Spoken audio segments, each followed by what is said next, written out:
What's up, everybody? Welcome to episode 274 of the A2D From Addict to Disciple podcast. I'm David Hain. I hope you enjoyed this podcast episode. If you do, please like, subscribe, follow, and share the link with your friends. If you'd like to get our curriculum, you can get the paperback or ebook of From Ashes to Destiny on Amazon. Today's episode is number 274, and it's entitled Changed by an Overdose. This is our second of a Wacky Wednesday as we're going through the chapters of From Ashes to Destiny curriculum. This is the first story from chapter 16 in phase 4, and phase 4 deals with learning to walk in freedom. And this first story in this chapter actually covers two people, so I'm calling it the stories of Mohammed and Webster. Many days in El Segundo, I'd find myself the first one on the scene when someone would fall out, meaning pass out or fall down. I'd check for pulse and breathing and often begin CPR. Please call 911, I'd say as I handed my phone to an addict nearby. My prayer was always the same. Dear Lord, please save your child. Don't let him die in the midst of his rebellion. But I must confess, I had prayed to God earlier, Lord, please don't let anyone die in my arms. I'm not sure I can handle it. And so this goes on to talk about the two stories now, a brief one about Mohammed and a brief one about Webster. One hot, sticky afternoon, Mohammed fell out. As I ran up to him, already praying, I could see that he was lying motionless, face down in the dust of the lot where Stella Street used to be. Quickly, I began CPR, and Slim called 911. Within a couple of minutes, Mohammed started coughing just as the EMTs made their way onto the lot. They checked his vitals and gave him a shot of Narcan to counteract the effect of the heroin. I recognized the EMT crew as they had responded to several of my calls in the past few weeks, and they recognized me. One of the EMTs asked, "Why don't you get a hobby like softball or something?" He continued, "Do you really think it's worth it, all the time you spend out here with these junkies?" "Each one of these men and women are worth it," I responded as I bit my tongue to suppress my anger at his words. Mohammed called me 2 days later. "Thanks for saving my life," he said. "I don't know how to repay you," he continued. "Hearing your voice is the only thanks I'll ever need," I said. "But it would be awesome if I never saw you down here again."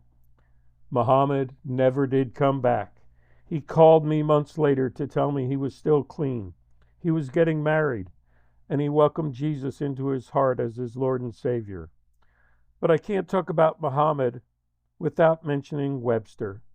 He was a gracious man in his late 50s who had battled addiction to heroin ever since Vietnam.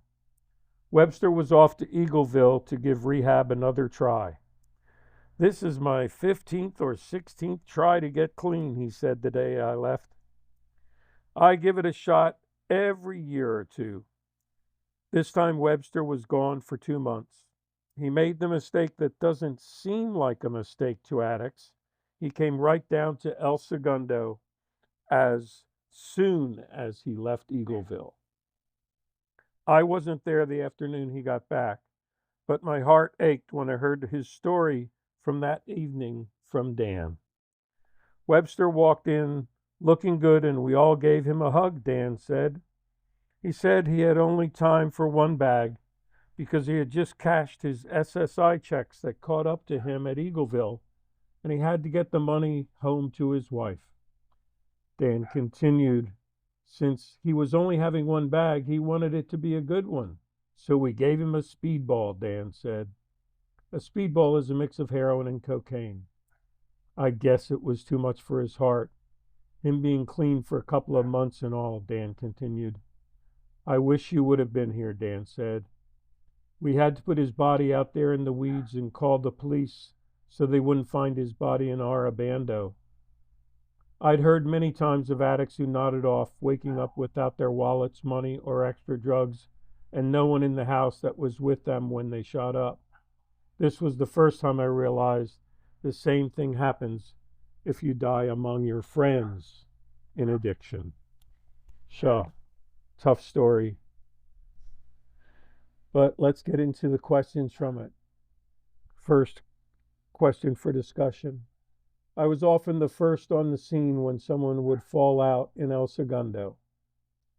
Have you ever, or has a friend ever OD'd and been saved by CPR with EMTs, the ambulance crew, Narcan, whatever?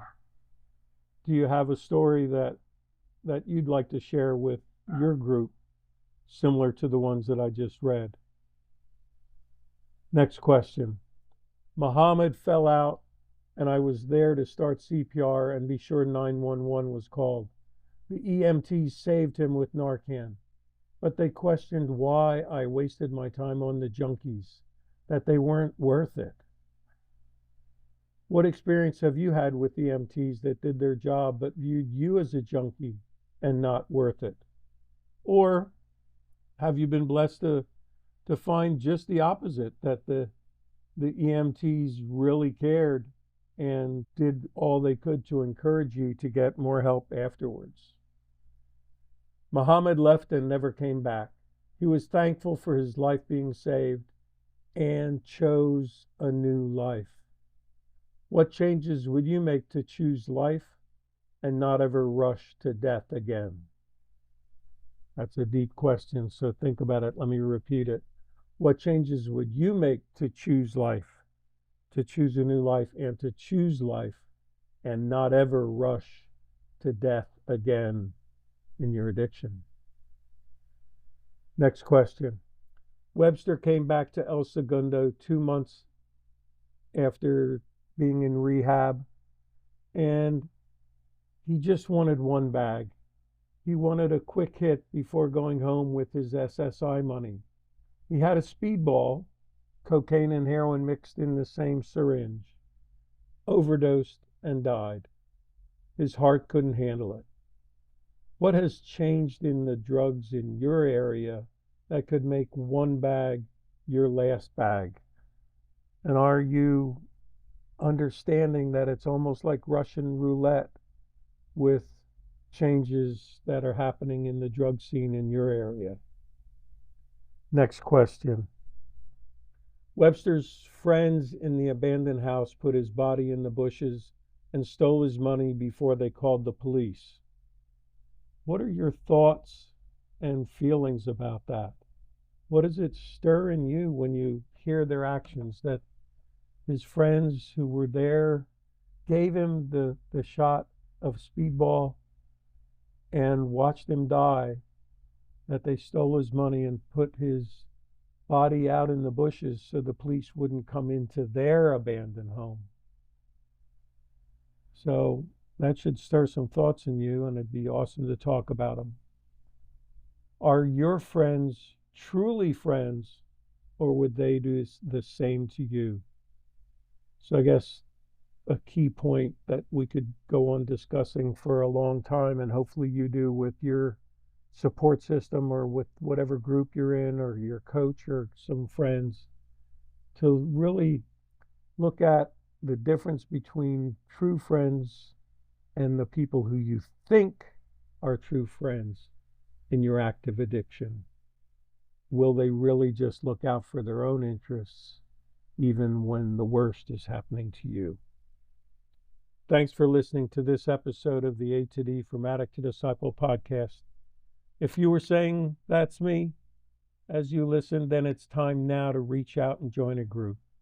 You can message me on the link in this podcast by email at davidfromA2D@gmail.com, or go to my website, www.fromatod.org, and click on the contact page.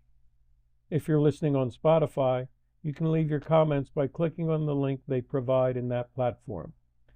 Keep listening to future podcast episodes. And as always, stay safe and stay resilient.